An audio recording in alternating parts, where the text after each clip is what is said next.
உங்களுக்கு இவங்களை ஞாபகம் இருக்கா? 2023 வருஷம் தி எலிஃபண்ட் விஸ்பரர்னு ஒரு ஆவணப்படம் ரிலீஸ் ஆச்சு. இந்த படத்துக்கு ஆஸ்கார் விருதெல்லாம் கொடுத்தாங்க. அதுல நடிச்ச பாகன்கள் பொம்மன் பெல்லியை யாருமே அவ்வளவு சீக்கிரத்துல மறந்திருக்க மாட்டோம். ஏப்ரல் 9, 2023 அன்னைக்கு முதுமலைக்கு டூர் வந்தாரு பிரதமர் மோடி. ஒவ்வொரு ரோலுக்கும் ஒவ்வொரு ட்ரெஸ்ல வர்ற மோடி இந்த முதுமலை போட்டோ ஷூட்டுக்கு ஃபாரஸ்ட் ஆபீசர் கெட்டப்ல வந்திருந்தாரு.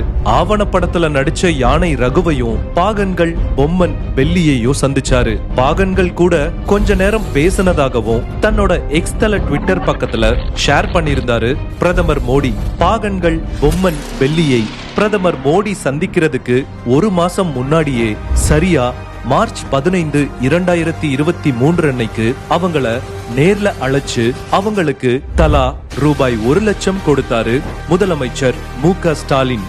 சம்பவம் இதோட நிக்கல.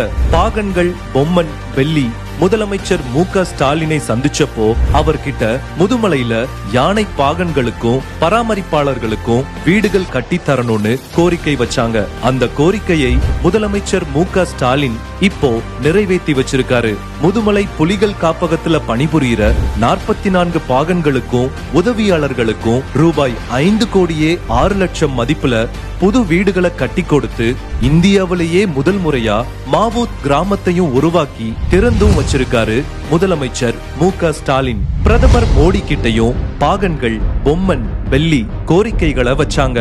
ஆனா வாயால வட மட்டும் சுட்டு பழகின மோடி அந்த கோரிக்கைகளை நிறைவேற்ற எந்த ஒரு நடவடிக்கையும் எடுக்கல. ஆனா தன்னோட விளம்பரத்துக்கு போட்டோ ஷூட் மட்டும் எடுத்துக்கிட்டாரு. மக்களுக்கான தலைவரான முதலமைச்சர் மு.க. ஸ்டாலின் பழங்குடியின மக்களோட குறைகளை கேட்டறிஞ்சு அத தீர்த்தும் வச்சிருக்காரு. முறை செய்து காப்பாற்றும் மன்னவன் மக்கட்கு இறையென்று வைக்கப்படும்.